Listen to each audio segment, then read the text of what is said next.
talk about what I'm talking about. Kathy and I were having a conversation and we were talking about her brand. Is that right? That's right. What was one thing that you found out when we talked about your ideal client? In regards to who they were, they all kind of congregate. Who they were versus who you thought they were. I guess the when I found out who they were, they all congregated together in the same circles. No, it was someone totally different that I was marketing to, and once I found out who they were, then I knew how to solicit my services to those people. So she is a recovering brand polar-aholic, right? And that's what happens to many of us. We're not getting the money that we want. We're not getting the clients that we want. And then we start questioning ourselves. Did God tell me to do this? Am I doing the right thing? Because now your husband is looking at you. Now you know they didn't bring in no money. You doing all these free consultations? You speaking at all these places for free? Anybody hearing any of that? Right? One thing someone to give me a high five on that. One thing I tell my clients is that men see dollar signs. They don't see potential. It's a potential client. It's a prospect. I have to cultivate the relationship. They don't see any of that. Are you bringing in money that's adding to this bottom line? Right? So you have to make sure that you get clear on who you want to attract. And once you get clear about that, then you're going to start attracting them. Once I said, you know what, from a personal branding side, I work with women entrepreneurs that are married or not, that have school-aged children, that are trying to figure out how in the world to maintain a peaceful house, take care of themselves, and build a business at the same time. So is that clear? So that lets you know if you're a woman that has this crazy man at home looking at you to build this business, and you're like, I just started, can I have 6 months? Give me 90 days, something. Then that's who I want to work with, right? But oftentimes we're so afraid of niching because we feel that we're going to leave somebody out. What I always say is focusing on too many people to work with is like dating several people at a time, right? Somebody going to feel left out. Somebody you're not going to say the right stuff to, right? So with your branding, you have to make sure that you're clear on who that audience is, and then you have to make sure that you're crystal clear with your message. Because once you do that, your imaging is going to line up with that, your positioning is going to line up that, and your strategy is going to line up with that. So no more bipolar people with our branding, okay? So that's you for unique branding. I is integrated marketing and sales. They have to work together. So everybody that says, I don't want to sell, well, you don't want to be in business and you don't want to be an entrepreneur. I'm not a salesperson, I'm behind the scenes. Well, honey, you're not going to have money and you're going to be out of business. So that is a myth. If you are a small business owner, you are going to have to sell. I know y'all don't think it, but I'm just like everybody else. I'm an introvert. An introvert. I come out here and I play with y'all and I go right back home and go in my she cave, right? So the reason why Felicia and I partner is because she's an energizer bunny. I tell her, I said, I don't care how tired you are, all I do is turn you on. She's like, hi, I'm Felicia Phillips, I'm Mobile Code, and I built the empire. She is an extrovert, right? But what she has taught me is, Renee, I understand that you want to be behind the scenes in operations and administration, but nobody is going to sell your business like you sell it, right? So your integrated marketing sales, it has to be cohesive and it has to work as one. And one thing that you have to focus on, I don't like selling either. So what you do is you don't sell. You create a relationship, you add value, you're crystal clear about what you do, and you offer an opportunity. Here we go. See, I did do the slides. Do y'all see this? Okay, thank you. What you do is you create that relationship with them. You're going to offer them value, then you give them an opportunity, and you say, hey, if what I said or what my knowledge and my skill set is resonates with you, I'm going to give you the opportunity to work with me. If you decide to do that, great. If you decide not to, maybe at a later date. And just like Audrey was saying, when you have that content and when you're feeding them and you're giving them value and you're giving them information, it may not be the right time to get a sale. But you keep doing it. You keep doing it. You're in their face. They get to know you. They like you and they trust you. And when they do and they're ready to buy, who do you think they're going to call? You. Right? So So there are three things that you want to look at too with your integrated marketing and sales. How you attract people, how you sell, and how you deliver. And the reason why we did the B and the U first, the business strategy and the unique branding, is because that has to be in place before you try to attract a customer. Most of us, we just ready to go out there. Hello world, I am T. Renee Smith. I really don't know what I sell. I don't know what my message is, but I want you to buy from me, okay? It does not work like that, okay? So when you're attracting clients, if your message is clear, if your branding is clear, they're going to automatically attract you, right? So when Audrey was talking and she was going over specifically branding, if you need branding, what you going to do? Get your little self right on up there, go out there and talk to her and get her book, right? Did she offer you anything? Did she sell you anything? No, she attracted you. But best believe when you get in her funnel and you start going through her copy, it's going to be a sale and then somewhere, right? Yeah. And that's smart, right? So most of us are going for the hard sale, but we have to go with the relationship building sale. If you want to have customers 6 months from now, you need to start making connections today. Right? So instead of just sitting here drinking your coffee, your orange juice, and your chips laughing, you need to be making relationships so some of these people can be your clients in 6 months, right? Most of us are like, today is what, November 3rd? I need clients by November 4th. So I need you to work with me. Now, what's that going to be? 50% down? We're going to put it on your credit card? What we doing? So people can feel that energy from you, right? So if you have the right message, they're going to be attracted to you. After you attract them, now you have to sell them. Sell them means you have to have the right product. So now you done got me all excited and I'm interested in you, and then I come to you and you don't offer what I need, right? So you have to make sure that you have the right product at the right pricing. And that's part of your branding, because you can be overpriced or you can be underpriced.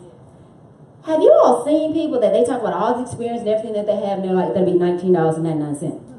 Right? That value has tanked, right? So if you're all knowledgeable and you have all these years of experience, your pricing needs to match that.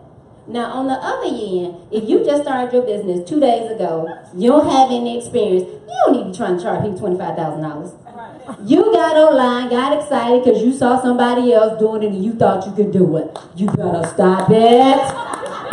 You better stop it. I'm mad at y'all. So you have to make sure that your experience and your brand matches your pricing, right? Look, Publix and Walmart, right? And it's all about your customer experience. So clients that are going to go to Publix, I don't care how much you try to sell them on Walmart, they're not coming to Walmart. And those that go to Walmart, I don't care how much you sell them, they're not going to Publix. So you just have to understand, are you Publix or are you Walmart? And you need to just be okay with it. But be authentic now. Stop being bipolar with your brand. You really Walmart, but you trying to be Publix. Stop it. Stop it. Okay? So when you market and sell, you have to have the right product. Okay? And then when you have the product, you have to be able to deliver. Oftentimes what happens is when you get the message right and your branding right, you're going to have clients that are going to be coming to you and you're going to get overwhelmed and you're not going to be able to service them all. Because you're just going to be working, nothing. Working, nothing. Working, something. Working, blow up. Right?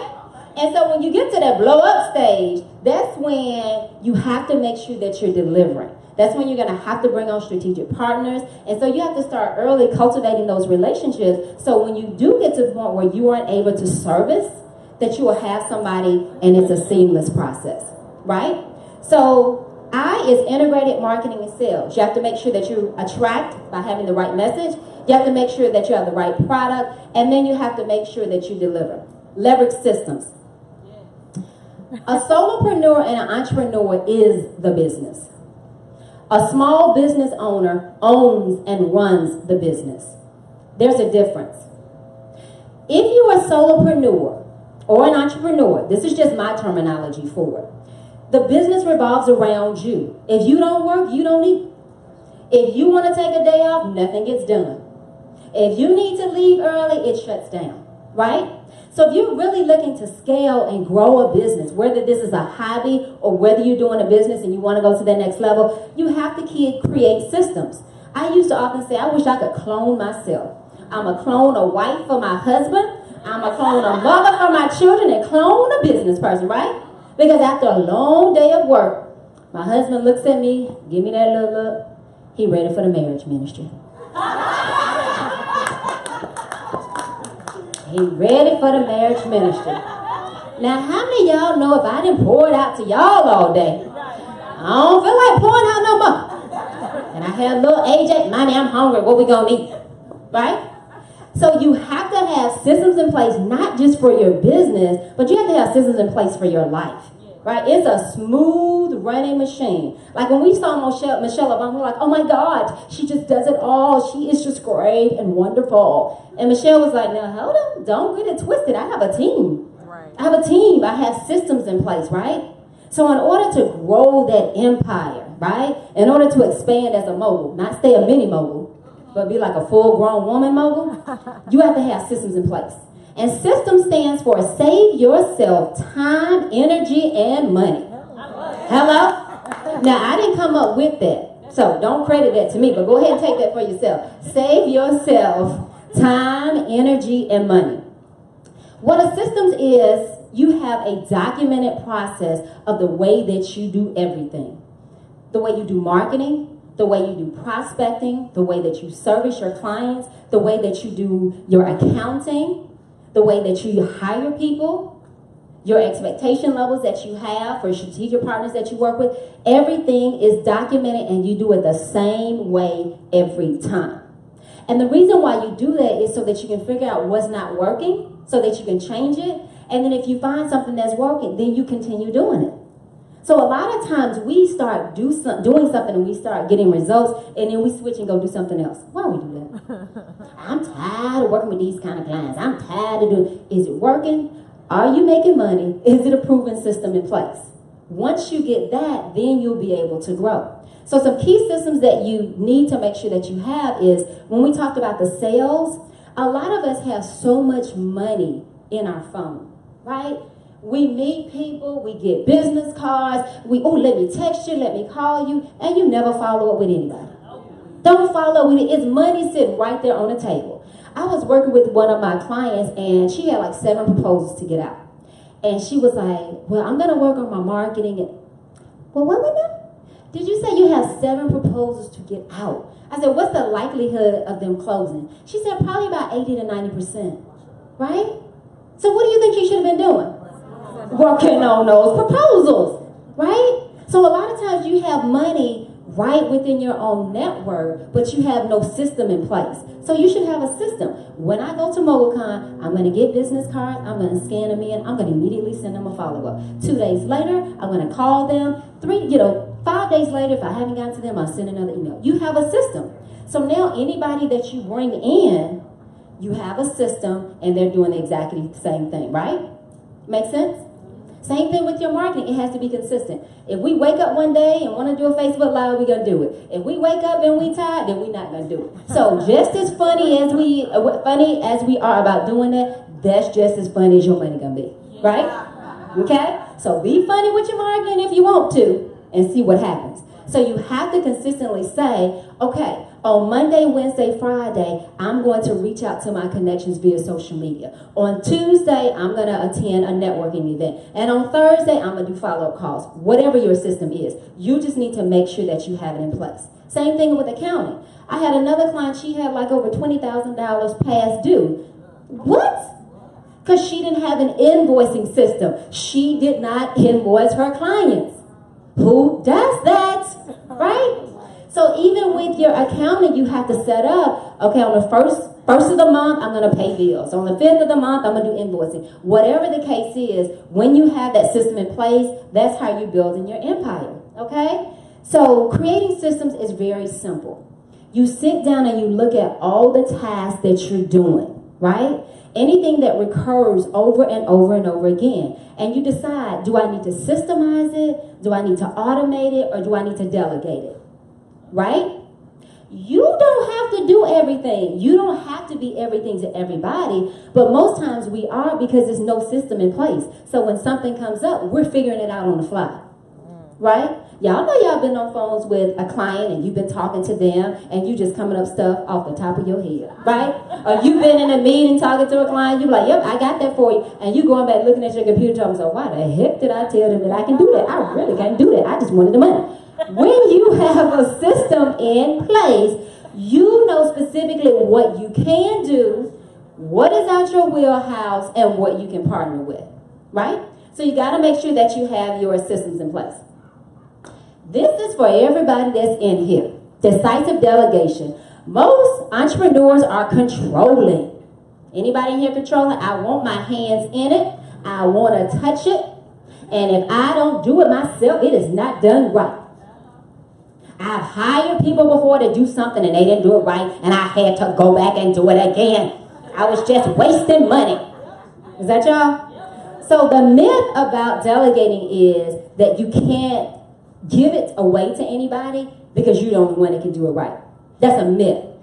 If you train somebody, delegation is not giving it to somebody. Delegation is we're going to work together. We're going to understand what needs to be done. We're going to come up with a system of how it needs to be done, and we're going to check in with accountability. Because it's ultimately your business, and you have to oversee it, right? So when you're delegating, come up with your system, find the right person to do it, and then create a partnership and hold them accountable. Let me leave you with this thought-provoking quote. Your business is functioning exactly as it is designed to function. So that simply means that if you're not getting the results that you want from your business, it's because of you. It's not because of the man. It's not because, powers are against you. It's not because anything. It's not because you're not talented. It's not because you're not creative. You just don't have the right system, or you just don't have the right framework in order. So your framework is you have to build your business in order to accelerate the growth. Your business is not going to just grow. You have to build it. You have to have the right business strategy. You have to have unique branding. You have to have integrated marketing and sales. You have to have leverage systems, and you have to have decisive delegation.